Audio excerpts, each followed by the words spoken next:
ASML, the only company in the world that can make this machine. This machine makes the most advanced semiconductor chips, or microchips, in the world. After he left ASML, he started two new companies, one in the US and one in China. US and ASML lawyers would later allege that you recruited other ASML engineers to his US company, that they brought with them stolen information about ASML's machine, and that it was all backed by the Chinese government. This story is just one small piece of China's monumental effort to transform one of the world's most global and significant industries, semiconductors. But China's effort has increasingly locked it in a struggle with the United States. This isn't about market share, this isn't about tariffs, this is about security. So, how exactly did China and the US enter into a Cold War over computer chips?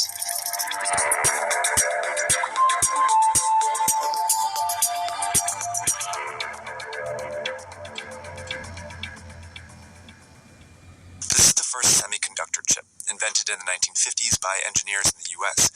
It's a piece of silicon with 4 transistors on it. The more transistors, the more powerful the chip. By 1960, engineers had already made one with 4 times the transistors, and each year they figured out ways to add more. Since the early 1960s, semiconductors have improved at an exponential rate. This is Chris Miller, author of Chip War. The founder of Intel, Gordon Moore, predicted in 1965 that the computing power produced by a single chip would double every year or so, and that rate has held true roughly up to the present. The first companies dedicated to making chips were in the US, where they really just had one main customer, the US government. The first use cases were actually in guidance computers that were in NASA spacecraft as well as in the missile system. The complex guidance equipment, the system's electronic brain.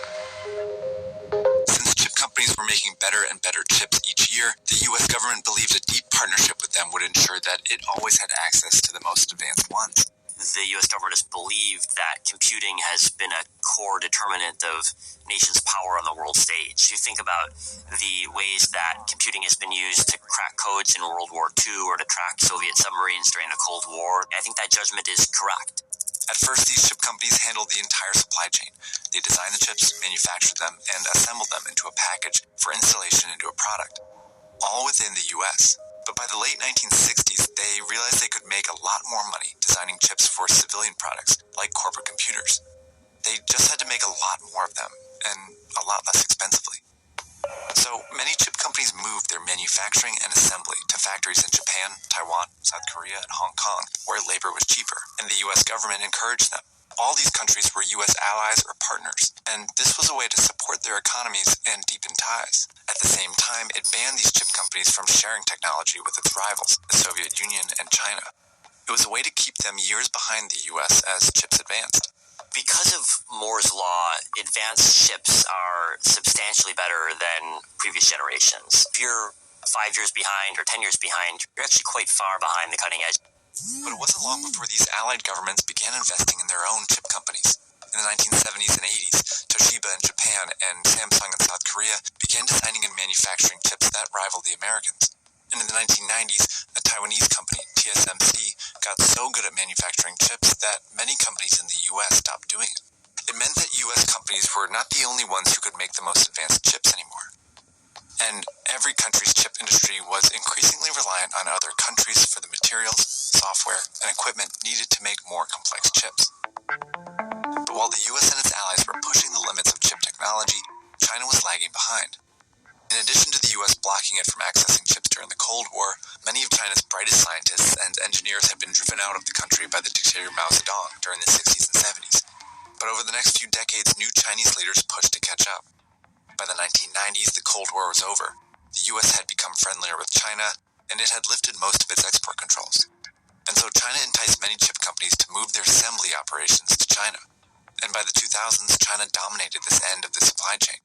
But China was importing more and more chips to feed its assembly industry, and it put them in a tricky position.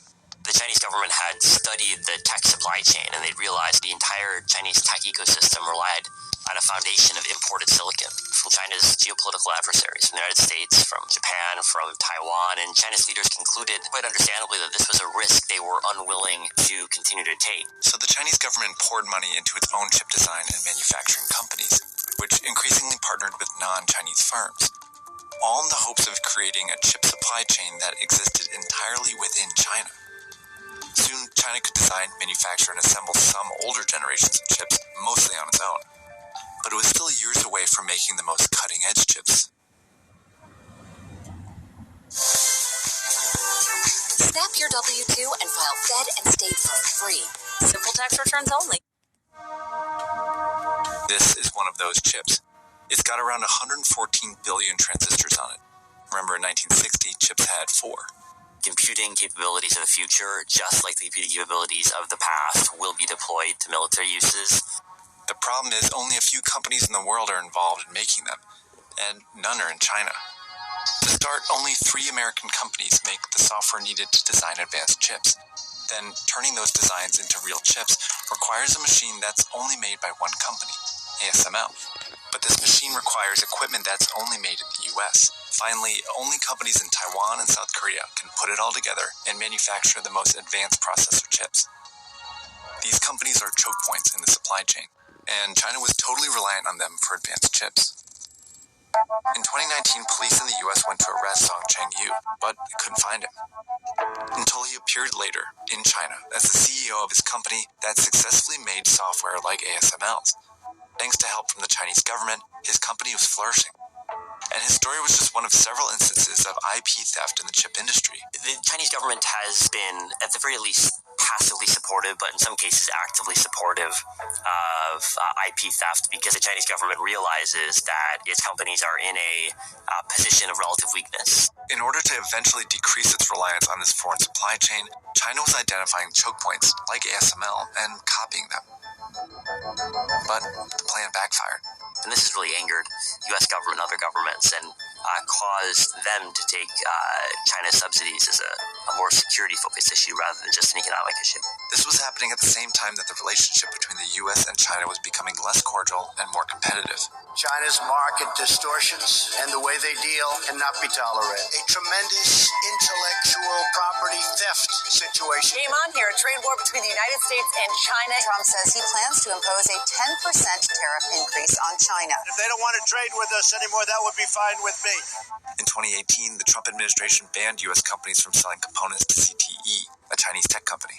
Then in 2019, it banned U.S. companies from doing business with China's biggest tech company, Huawei, and its affiliates.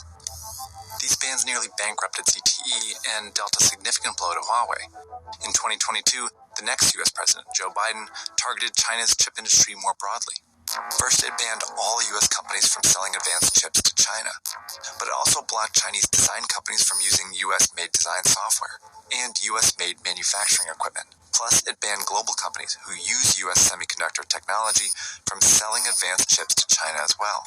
The U.S. was exploiting these choke points to stop China's chip industry in its tracks. These export controls represented a really clear shift away from the view that ultimately trade and tech exchanges with China were fundamentally positive sum to a much more zero-sum view of the technological competition.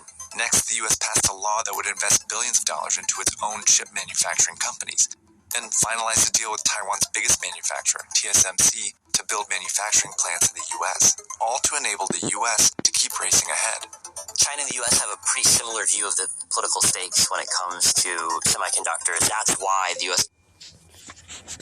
made design software and U.S.-made manufacturing to stop China's chip industry in its tracks. These export controls represented a really clear shift away from the view that ultimately trade and tech exchanges with China were fundamentally positive sum to a much more zero-sum view of the technological competition.